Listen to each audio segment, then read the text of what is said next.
Hey guys, it's Lane with Tim's Nation. I'm here today to talk about my experience at the GT in Coriopolis, Pennsylvania, near Pittsburgh this past weekend at Fabricators Forge, run by Dom, whose last name I do not remember how to pronounce, Erzengel, run by Dom.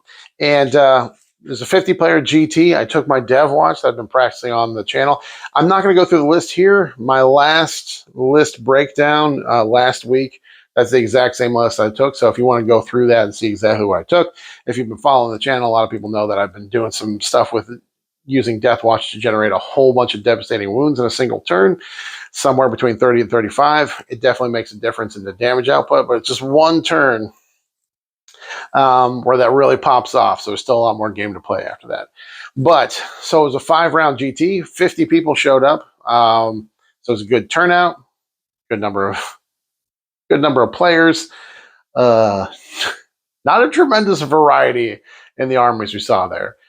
Basically, out of 50 players, I think it was 12 or 13 people had some kind of Space Marines in the Ironstorm Spearhead.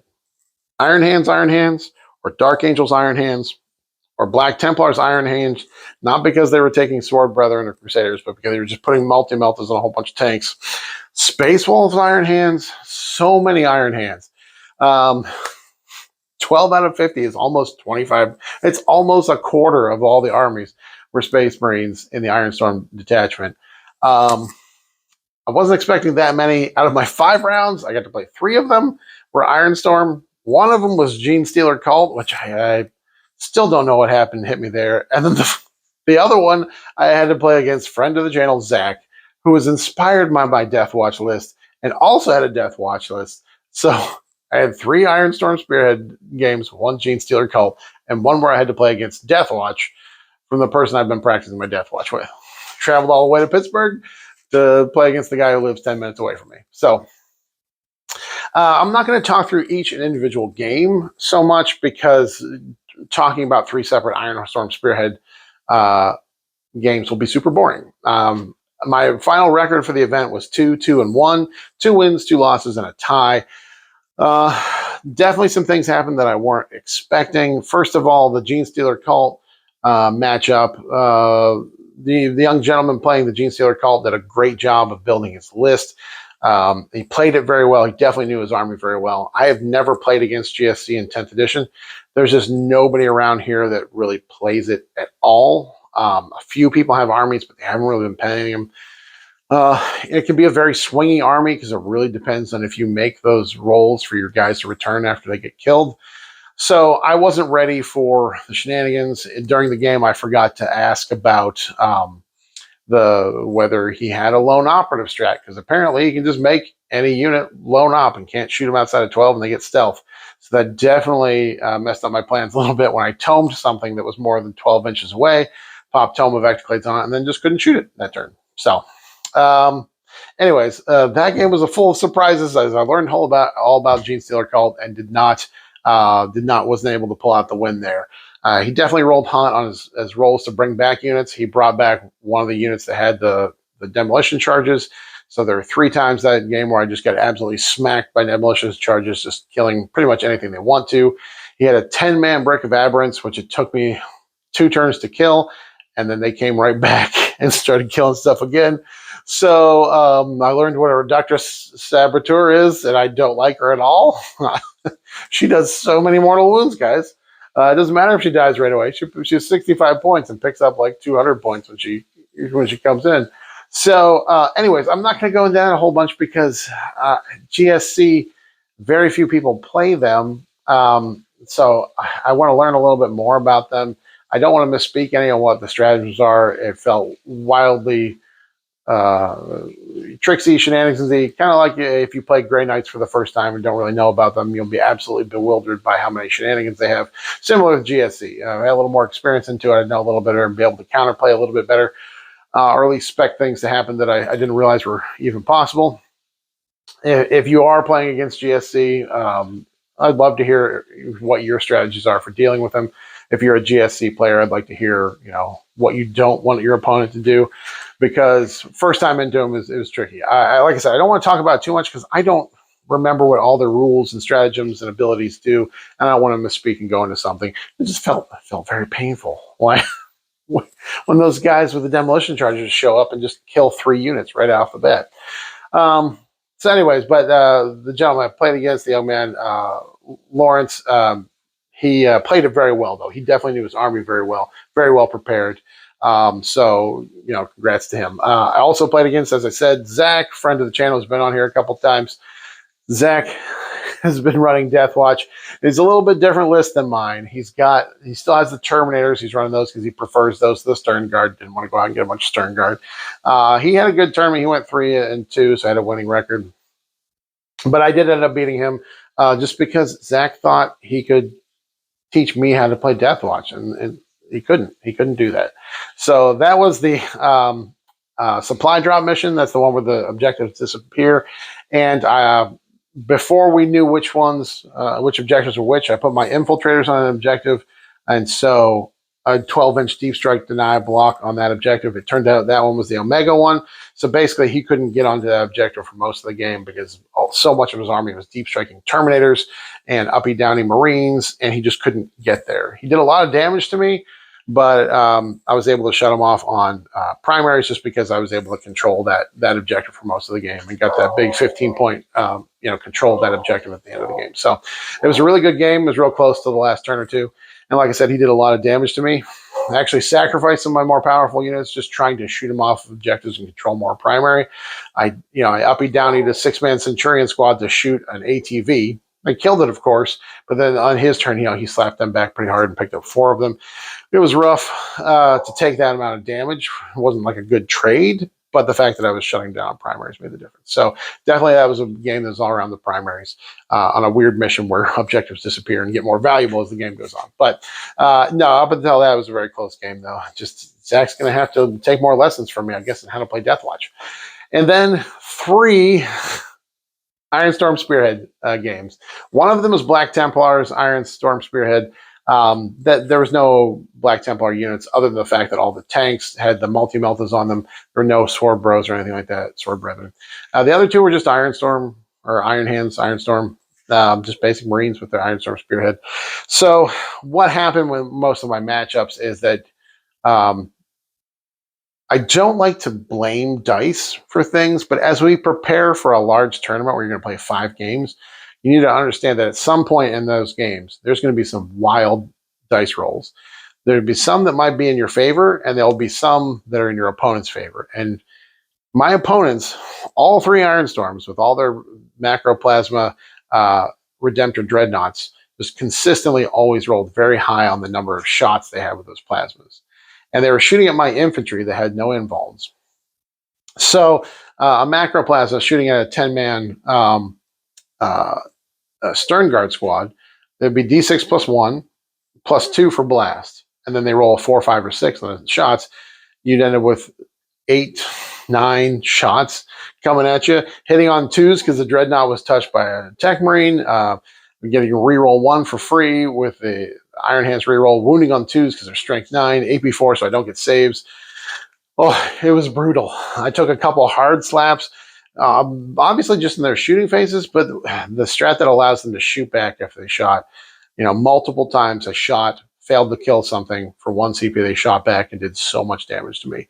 The first turn of the game, my opponent went first, first round of the entire tournament. I played against Iron Hands. My opponent couldn't do anything. They went first. I uppy down in my Devastator Centurions and shot at a Repulsor Executioner. Failed to kill it. And then he spent 1 CP to shoot back. It's got the 2 big lasers on it. 2 big laser shots. And there's a bunch of whole small shots that are AP1 or AP nothing. And I was in cover, so I was getting 2 up saves the whole time. But the 2 big lasers killed 2 Devastator Centurions. And then I just rolled all 1s on all my saves, and he picked up 2 more.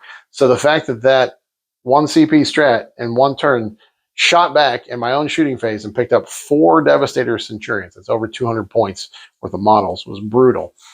Throughout the tournament, in those 3 different games where I played against Iron Storm, I averaged probably losing 500 points per game from the shoot back stratagem, the name of which I promise I will remember here at some point. Not right now, in the game. I'll talk about it in the game. But it was brutal because I don't have any vehicles. The plasmas from the dreadnoughts are strength 9. So if you're shooting back at something that's strength 10, you're still just wounding on 5s. So the damage is reduced a little bit. But I had all infantry with 10-man squads of stern guard, those plasmas getting their blast. And then again, the Redemptors have a lot of extra shots. So they're putting a lot of extra bullets into you too. But the plasmas were just rolling hot in a number of shots. Again, they're hitting on 2s because they were touched by a tech marine. They get the free reroll. The efficiency was just so high. In one game, I brought in my Eradicators from Deep Strike. They shot at a Redemptor dreadnought, didn't kill it. He shot back and wiped the entire 6-man squad. Again, for 1 CP, it was my shooting phase, and he picked up all 6 Eradicators and left the Apothecary Biolo just standing there wondering what just happened to all his buddies. So that was consistent throughout the game. My army is particularly susceptible to the damage because they're all infantry, no invulns.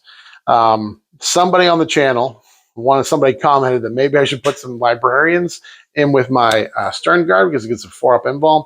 I hadn't really considered that before. I am considering it now. That's something I'm thinking about. Because the fact is, the devastating wounds from the DevWatch worked. I dropped in and I hit things really hard and killed them. The problem is, and the way it usually works is I drop in, hit things really hard and kill them.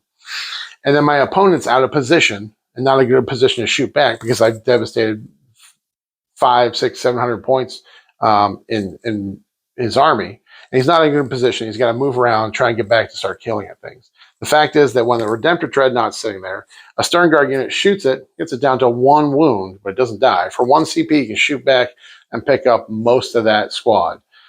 So he has eyes on it. I positioned them to take cover from other units, but not necessarily from the unit I was planning to kill. And the devastating wounds DevWatch works best by doing things in teams. 1 Stern Guard squad and 2 ATVs will pick up that Redemptor. But if a Stern Guard squad shoots it down to 1 wound, well, an ATV is going to pick it up, but not before he gets to shoot back and decimate the Stern Guard. So it just threw off the whole tournament, especially, again, 3 games against them. And again, each game that shoot back was just the bane of my existence because I was getting no saves on anything.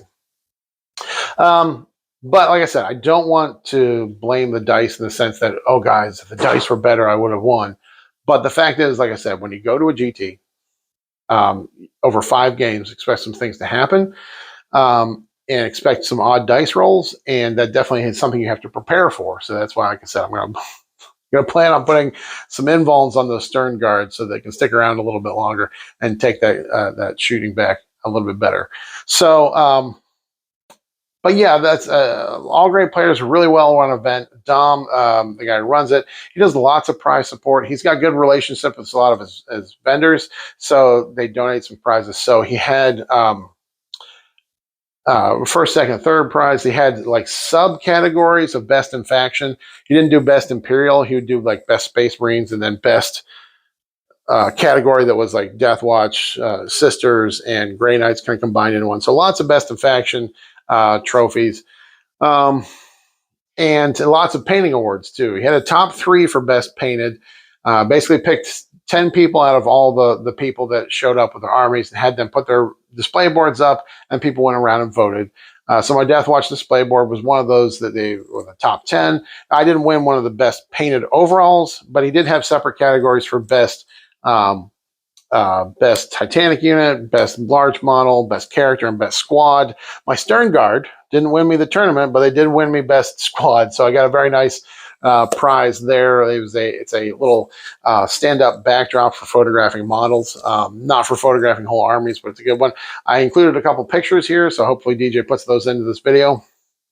I took a couple pictures of my Redemptor Dreadnought, and I took a picture of my other prize. Dom gave out so many prizes for the tournament. They had prizes for who had the best score for going 3 and 2, and who had the best score for going 2 and 3. So, guys, I got the prize for the best record with only 2 wins because I had 2 wins, 2 losses, and a tie. And so I got some very nice Fabricators forged dice. I also took a picture of those in my new little display or photography background there. So you can see a picture of those. I'll be using those in the game today, see how they roll for me.